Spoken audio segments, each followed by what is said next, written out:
Saudara, polemik aktivitas tambang nikel di Pulau Gak, Raja Ampat, Papua Barat Daya terus bergulir.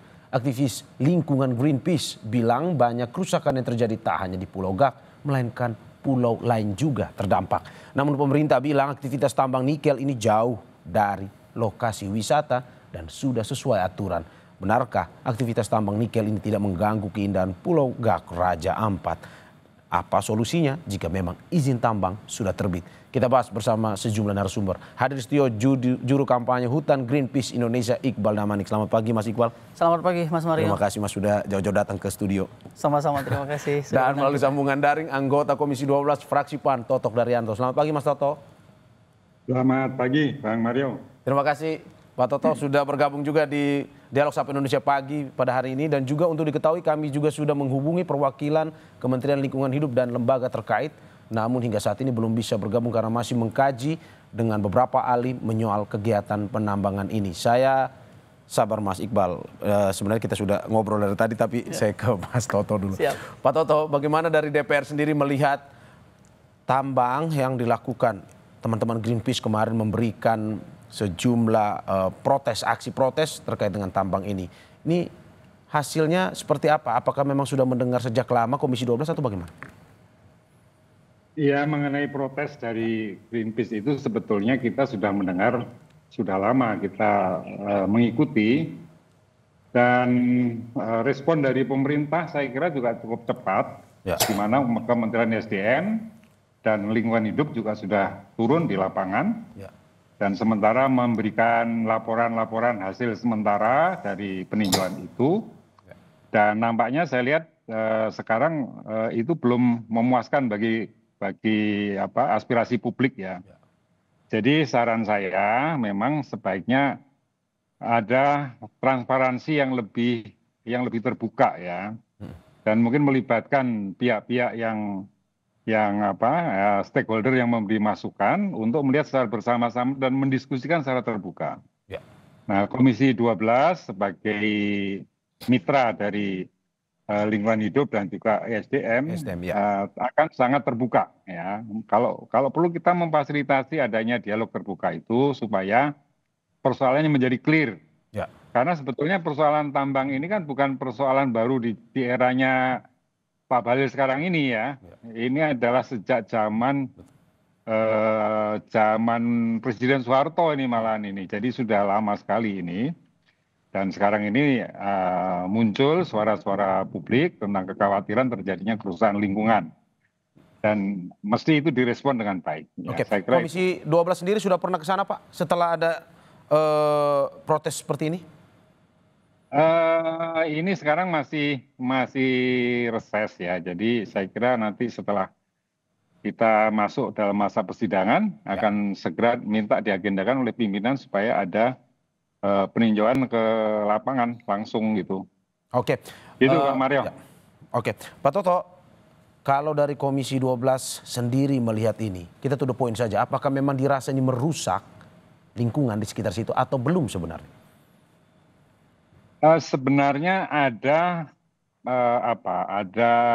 question mark besar ya yang perlu kita garis bawahi.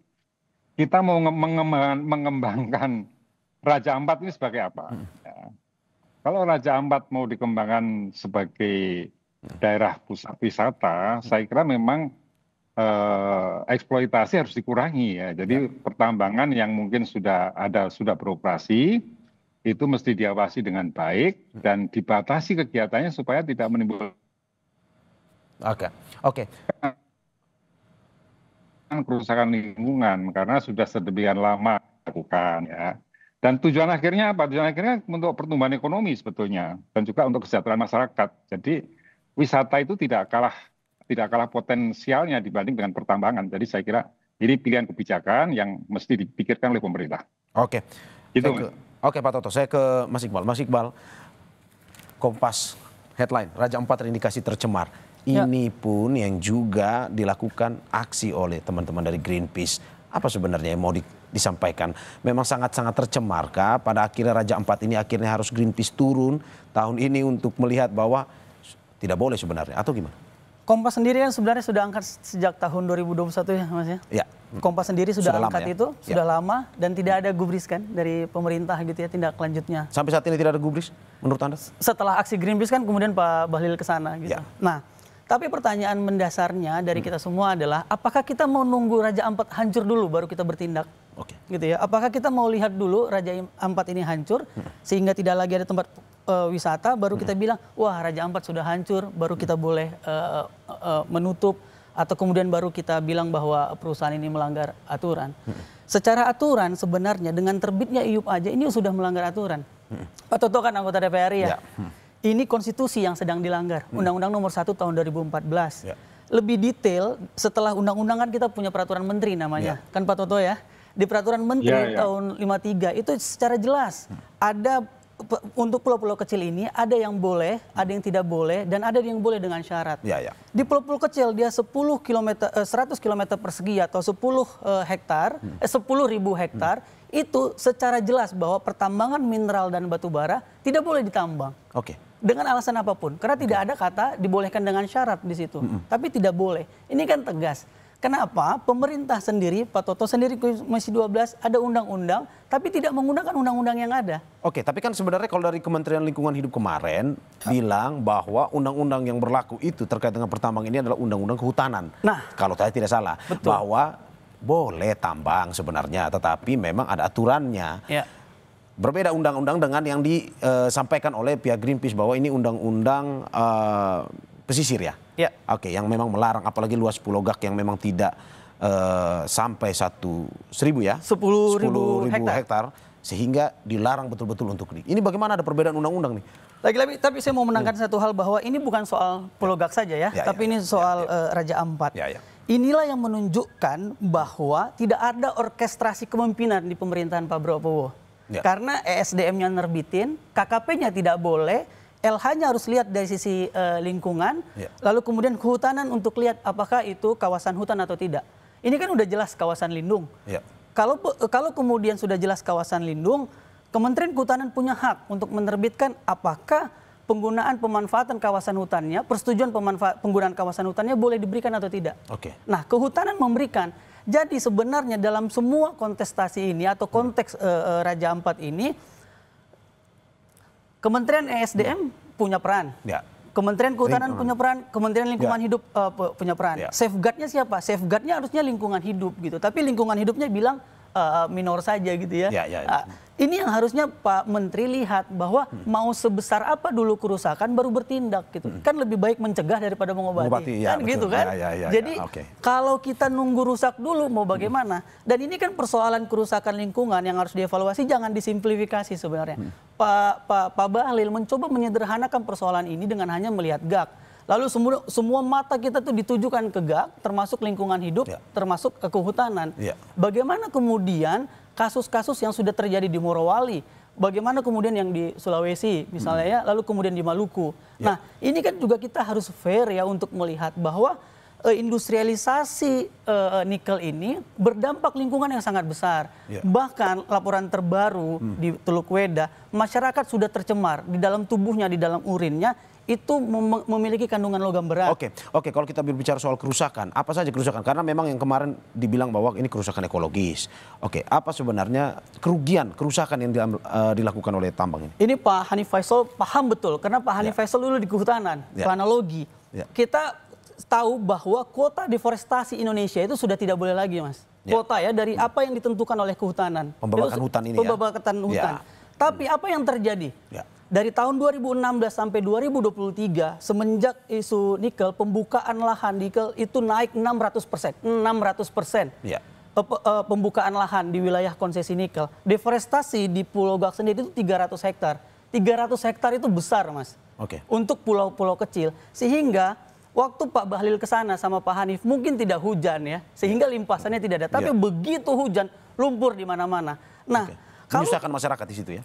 Apa, Mas? Menyusahkan masyarakat di situ. Menyusahkan masyarakat, tapi masyarakat kan memang kita harus akui bahwa GAK memberikan giat ekonomi di Pulau Gak. Karena itu pulau kecil sekali. Jadi aktivitas ekonomi itu memang digerakkan sama perusahaan ini. Tapi kita kan tidak mau ini hanya bertahan 10 tahun atau 20 tahun. GAK dan Raja Ampat ini harus bertahan panjang gitu ya. Nikel ini ada ujungnya, Mas. ESDM sendiri bilang bahwa nikel ini itu akan berakhir di 2050. Artinya kalau ada anak yang lahir hari ini di Pulau Gak, 25 tahun, waktu dia umur 25 tahun, dia tidak akan merasakan keindahan Pulau Gak, dia tidak akan merasakan keindahan Raja Ampat, dan dia tidak akan merasakan kenikmatan ekonomi dari Pulau Gak. Anda mau bilang bahwa kalau 25 tahun lagi ini diteruskan, kita sudah mungkin tidak melihat lagi ada wisata di Raja Ampat termasuk di Pulau Gak itu? Betul, yang Anda wariskan dosa. Oke, saya ke Pak Toto. Pak Toto, bagaimana Anda melihat ada perbedaan aturan sebenarnya yang dikatakan oleh Mas Iqbal tadi? Greenpeace melihat bahwa Pulau Gak sebagai pulau kecil tidak boleh sebenarnya diambil dari aturan undang-undang pesisir. Tapi sedangkan KLH kemarin melalui konferensi pers yang dilakukan bahwa ini sebenarnya boleh kalau diambil dari undang-undang kehutanan. Aturannya berbeda. Menurut Anda seperti apa? Ya, ya sebenarnya khusus untuk ini ya, untuk Raja Ampat ya. Jadi saya ingin melihat spesifik ini di Raja Ampat ya. Tadi sudah saya sampaikan dan teman dari Greenpeace ini juga membenarkan kan bahwa sebetulnya kita mau mengembangkan Raja Ampat itu sebagai apa gitu. Ya. Jadi sebagai sebuah kawasan ekonomi itu dikembangkan itu sebagai apa. Kalau sebagai wisata tentu beda kebijakannya dengan sekarang ini. Jadi menurut saya perlu ada garis kebijakan yang jelas mengenai pengelolaan ekonomi untuk pengembangan Raja Ampat itu. Nah, saya cenderung bahwa ini sebaiknya dijadikan kawasan wisata karena kekayaan alam yang diakui dunia, dan karena itu ya fokusnya pada pengembangan yang kontekstual dengan wisata. Jadi pertambangan memang tidak cocok saya kira untuk daerah wisata. Nah, itu pandangan saya secara pribadi ya itu. Kemudian mengenai peraturan-peraturan yang tadi bertentangan, ya memang itu bisa saja terjadi karena kalau ditinjau dari pulau-pulau kecil itu memang mestinya tidak bisa ada izin pertambangan di situ, ada undang-undang yang sudah mengaturnya. Tapi pemerintah kan juga punya diskresi ya, dia punya pilihan-pilihan yang mana itu masih dimungkinkan gitu. Maka ada pengecualian. Oke, Pak Toto, ini sebenarnya dari Komisi 12 perdebatan Raja Ampat bukan di situ sebetulnya. Menurut saya itu pimpinan tentang kebijakan. Kita mau mengembangkan sebagai apa? Oke Pak, kalau kita berbicara ini dari Komisi 12 sebenarnya ingin agar tambang nikel ini diberhentikan karena tadi lebih baik wisata atau sebenarnya boleh sebenarnya, tapi memang dengan aturan-aturan ataupun dengan rehabilitasi yang dilakukan lebih baik misalkan. Ya kalau kita ingin mengembangkan Raja Ampat sebagai wisata ya sebaiknya dibatasi pertambangan, artinya yang sudah ada itu tidak diperluas lagi. Nah, dibatasi ini berarti tidak boleh Pak ya? Seperti itu. Dibatasi berarti tidak boleh sebenarnya atau bagaimana? Menurut saya harus dikaji dulu, harus dikaji dengan serius ya. Apakah sekarang ini dampaknya ke wisata itu akan sangat destruktif ya? Ya. Oke. Tapi kembali lagi sebetulnya persoalannya itu Mas, persoalannya itu kita mau kembangkan sebagai apa daerah Raja Ampat itu. Kalau wisata ya sudah pertambangannya itu untuk sementara. Karena ini sudah ada, tentu perlu ada kebijakan-kebijakan khusus bagaimana mengurangi mengurangi aktivitas pertambangan di situ, dan akhirnya nanti pasti juga perlu ditutup itu pertambangan yang ada di daerah Raja Ampat itu. Oke. Itu menurut saya. Oke, saya ke Mas Iqbal. Saya sebenarnya bisa menangkap maksudnya Pak Toto. Dalam arti begini, kalau kita melihat bahwa ini sangat merusak lingkungan. Di salah satu sisi pertambangan perlu khususnya di Raja Ampat yang memang destinasi wisata menjadi yang utama, perlu dikembangkan sebenarnya wisatanya ini. Tetapi kita juga tidak boleh lupa bahwa ini adalah program pemerintah, bahwa hilirisasi nikel ini juga perlu dijalankan. Dari Greenpeace sendiri melihat bahwa wisata ada program pemerintah juga hilirisasi nikel. Bagaimana melihat? Lingkungan tuh selalu memang... Mas Aryo, Bung Aryo. Jadi ini kan bukan peristiwa yang terjadi sesaat sekarang kan. Ya. Ini sudah sejak masa era pemerintahan sebelumnya. Ya. Nah, kalau kita menghentikan tanpa alasan dan tanpa solusi, saya kira itu dampaknya bagi investasi kan juga akan sangat negatif. Ya. Jadi itu masalahnya. Kalau ini barang baru yang baru disusun sebuah kebijakan untuk merencanakan pengembangan daerah, ya saya setuju ini wisata aja, nggak perlu ada pertambangan. Tapi masalahnya ini sudah dosa bersama, dosa masa lalu yang diturunkan sampai sekarang. Ya. Jadi disitulah pentingnya kita mencari solusi gitu loh. Oke. Kalau langsung ditutup seketika menurut saya juga tidak bijak karena nanti akan mengganggu iklim investasi kan. Oke. Ya, tapi untuk diteruskan juga tidak bisa karena ini daerah wisata.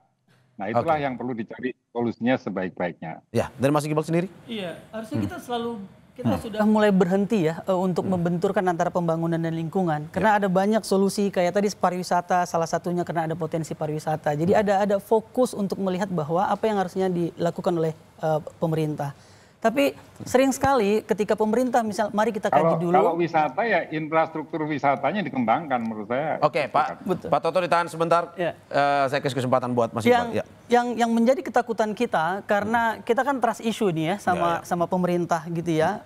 Dan kita memang kritik pemerintah gitu. Jadi ketika dilakukan kajiannya mau bagaimana ini? Mau kajian untuk pro terhadap lingkungan atau undang-undang KKP-nya nanti yang diubah gitu ya. Jadi undang-undang perlindungannya yang mau diubah. Jadi kita memang harus fokus mana yang mau kita lindungi gitu. Jauh daripada itu yang perlu kita pahami bahwa industri ekstraktif ini itu ada batas waktunya. Ada ide-ide yang lebih kreatif harusnya. Industri-industri kreatif yang harus dikembangkan pemerintah ketimbang bertahan terus di industri ekstraktif. Jadi kita memang benar-benar tahu dari posisi ini, dari penjelasan Pak Toto kita tahu bahwa fokus atau watak ekonomi dari pemerintahan Prabowo ini adalah industri ekstraktif. Karena apa? Karena setiap ada resources, ada sumber dayanya, jadikan dulu wilayah usaha pertambangan. Begitu ya. Ketika dia jadi wilayah usaha pertambangan, dia memungkinkan untuk mendapatkan izin. Setelah itu kita lihat apakah Kementerian Kehutanan memperbolehkan, apakah Menteri Lingkungan Hidup memperbolehkan.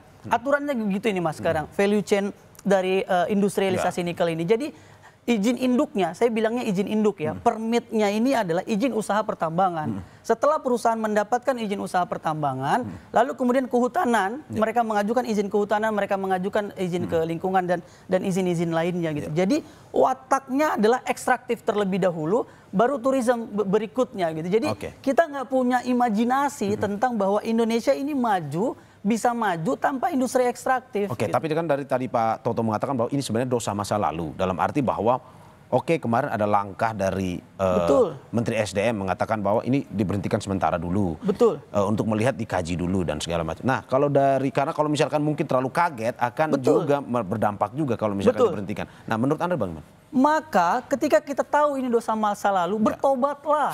Gitu kan? Kalau udah berdosa maka bertobat. Jangan lakukan dosa dua kali gitu kan Bang.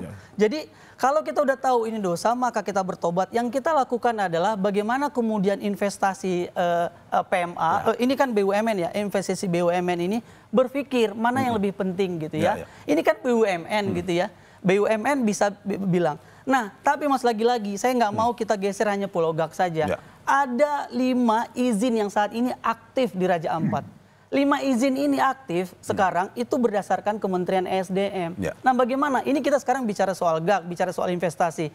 Ini izin-izin, 4 izin-izin lainnya itu adalah izin yang terbit dari tahun 2013 sebagian besar, lalu kemudian mereka habis tahun 2033. Dan mereka tadinya ya, Greenpeace menemukan tadinya sekitar tahun 2022 itu hanya 2 izin yang aktif di Raja Ampat. Tapi sekarang ada 5 Pak.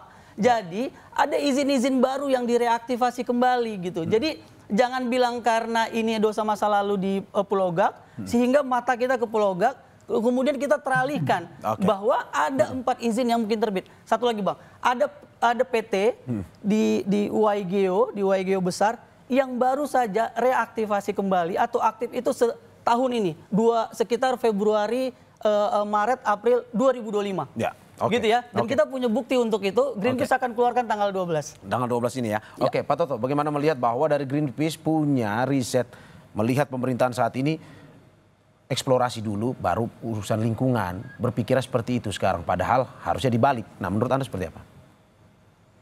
Ya, kita melihat Indonesia ini kan nggak bisa hanya sepotong itu dari satu sisi saja kan.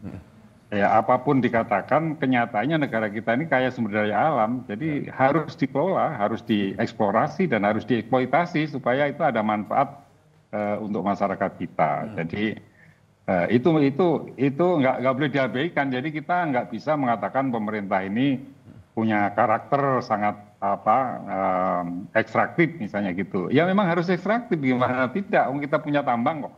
Kan daerah lain tidak punya tambang. Masalahnya bagaimana tambang itu dikelola dengan baik.